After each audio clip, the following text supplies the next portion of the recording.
Barefoot shop. Of course, barefoot tayo. Slippery rocks. Wow! So schön. So sa lugar na ito guys ay may makikita kayo na kakaibang tanawin. Tingnan natin kung ano. Uy!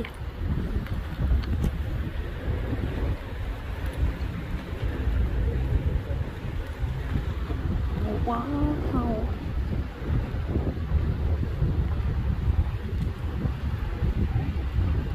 What a nice place!